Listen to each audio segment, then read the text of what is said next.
Welcome back to ScreenCrush. I'm Ryan Arey, and this is all of the Easter eggs, references, and little things that you might have missed in the first trailer for Black Panther: Wakanda Forever. I am queen of the most powerful nation in the world!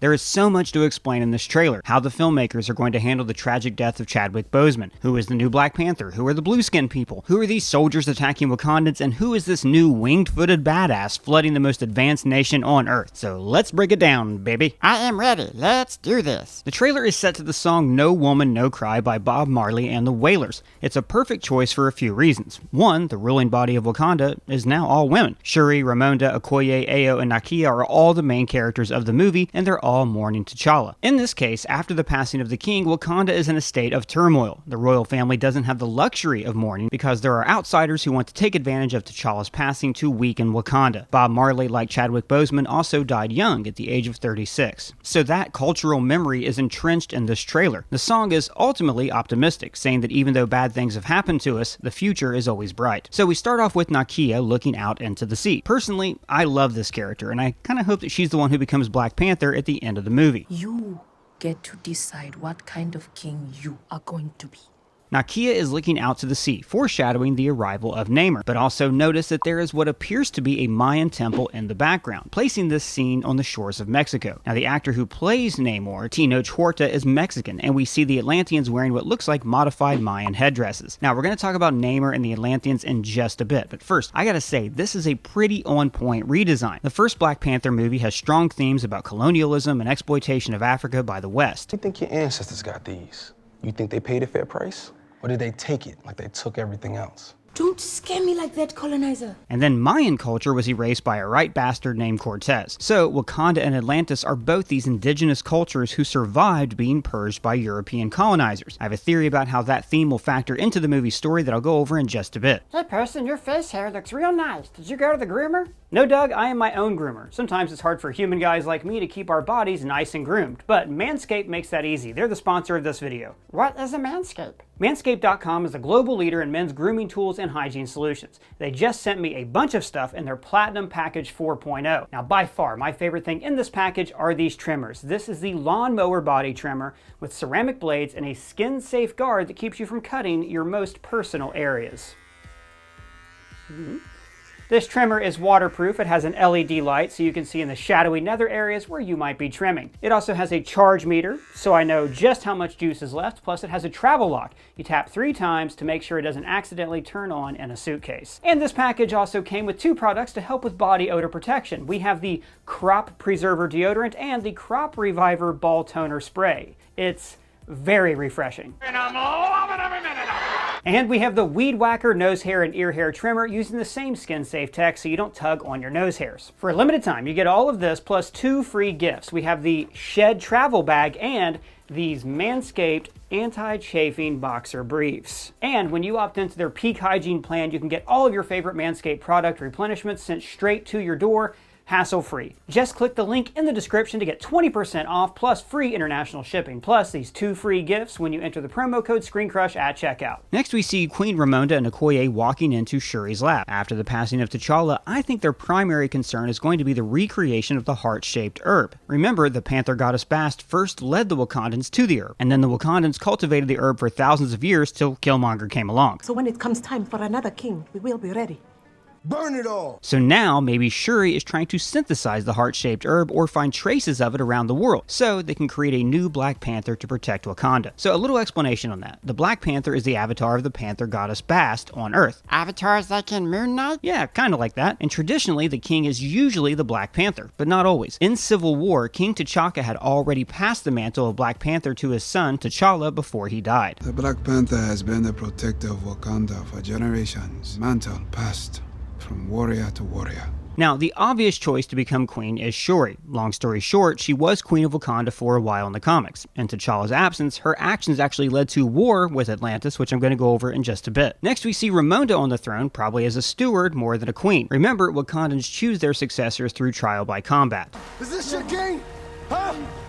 As for how T'Challa dies in the film, my guess is that it will just be from cancer. That would be much more tasteful than having him say die in battle off screen and then using that conflict to like feed the story of the movie or something like that. It would also obviously hit hard for all of us knowing how bravely Chadwick Boseman fought this disease in secret for years. Then we see these people in white doing a ceremonial dance. Now I think this would be the funeral for T'Challa, set more as a celebration of his life, but Shuri is in mourning. It's really tough to watch since this character was always so lighthearted. The real question is, what are those? Now, this symbol on top kind of looks like the sigil of the Republic in Star Wars, featuring 8 spikes united at the center. But I'm going to go out on a limb and say this symbol represents Wakandan unity, bringing together the 5 tribes, the Will of Bast, the Golden City, and Necropolis, joined together by the Great Mound of Vibranium. This might also be a burial place that represents the crossroads of the afterlife. In the comics, the kings are all buried in a place called Necropolis, the City of the Dead. It was also the headquarters of the Illuminati for a while. And get this, it's also where Eric Killmonger's followers brought him back from the dead in the comics. Just bury me in the ocean with my ancestors that jumped from the ships, because they knew death was better than bondage. Now, I 100% think we will see Eric Killmonger return in this movie, because he was briefly King of Wakanda, at least in spirit form. But more on that in a bit.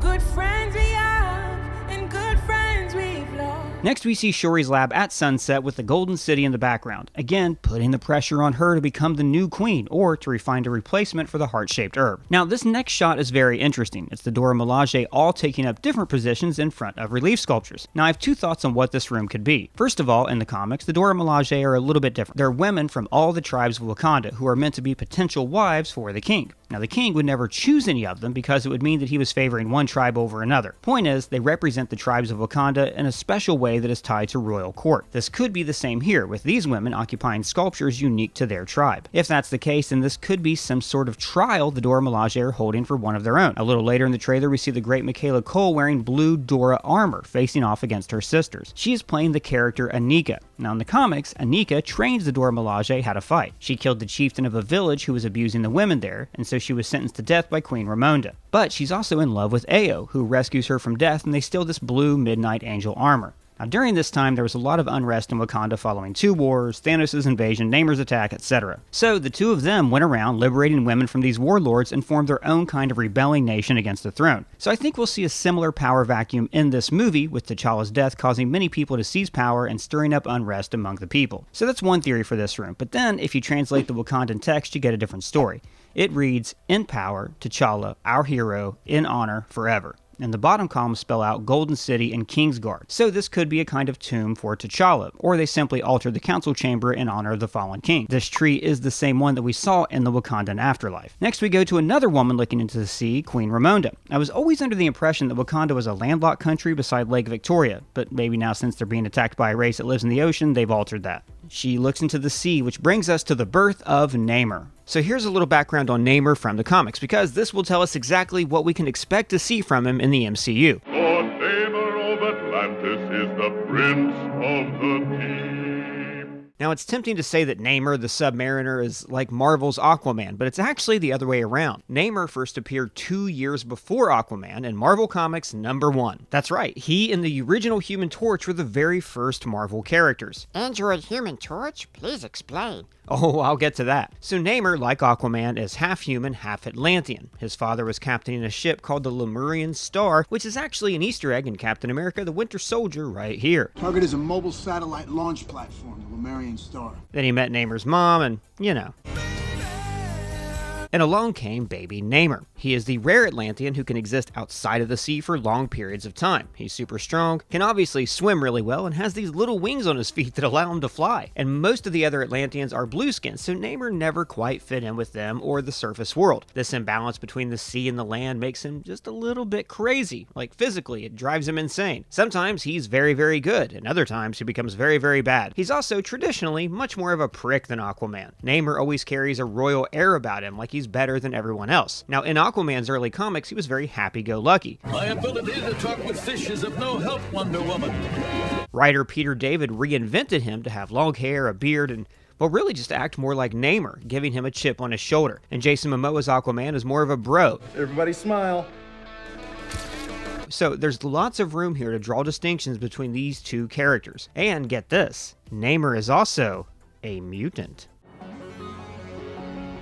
So Namor first appeared in Marvel Comics way back in the 30s and 40s. In his first appearance, he fought the original Human Torch, who was an android, and we've actually seen this version of the Torch in the MCU here at the World's Fair. Now this is very exciting and could lead to some flashbacks of Namor that include some other World War II era heroes. So during World War II, Namor was on a team called the Invaders, and they went around Europe fighting Nazis. The Invaders were also hinted to exist here. Invaders create Avengers. Now that team included the original Human Torch, the android, and Captain America and Bucky. But we already saw the adventures of Captain America in World War II and found them lacking. But that's just it. All of Cap's World War II adventures were shown to us in a montage, so it is possible that there was a functional Human Torch android fighting in Europe, and also Namor in Europe, and that Steve Rogers briefly joined up with them on some mission to take down a Hydra base. I love the idea that we could be seeing hidden chapters of the MCU as we explore Namor's past. So after World War II, Namor disappeared from the comics for a while before Stan Lee and Jack Kirby found a brilliant way to bring him back in the Fantastic Four. Johnny Storm, the new Human Torch, finds a really strong homeless guy with amnesia, and he's like, hey, that guy looks familiar, and then he burns the hair off his face to reveal Namor. The Fantastic Four help Namor get his memory back. And by the way, I gotta mention,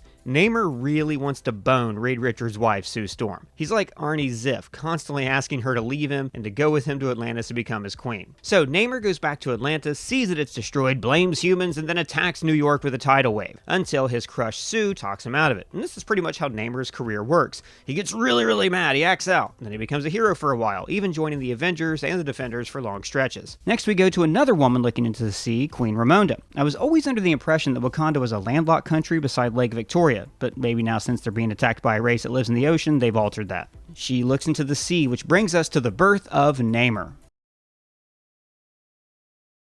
Now notice his mother is human, but his father has blue skin. Just like in the comics, Namor is a hybrid born of two worlds. Later in the trailer, we see Atlanteans with breathing apparatuses on their faces so they can be above water, but Namor does not need one because he is a child of two worlds. This is similar to Aquaman, but I love the changes they've made. Atlantis here is less of a technological marvel and more of a tribal hidden city. Now this version of Atlantis could also be a technological empire, but they have their own distinct culture, making it more of an underwater version of Wakanda. Wakanda is built on the concept of Afrofuturism. What could the African people have built without colonial interference? And now the Atlanteans are asking the same question about the Mayans. We see the Atlanteans riding whales as we lead into what might be the cause of this war. People in diving suits. They might be explorers looking for Atlanteans, or more likely they're searching for a deposit of vibranium. See, but notice this is not a Wakandan ship. My guess is that the other countries in the world don't like that Wakanda is now the most advanced nation on Earth, so they're looking for their own vibranium meteor to challenge Wakandan supremacy. Now, if there is a vibranium deposit in Atlantis, this may be what have allowed the people to breathe underwater, and so maybe they have their own version of the heart-shaped herb. I got a theory on how that'll figure into the plot that I'm going to go over at the end of the video. Next, we see White Soldier seizing a Wakandan lab, showing that the West is staging a proxy war against this nation. This happens many times in the comics, with no other country ever conquering Wakanda,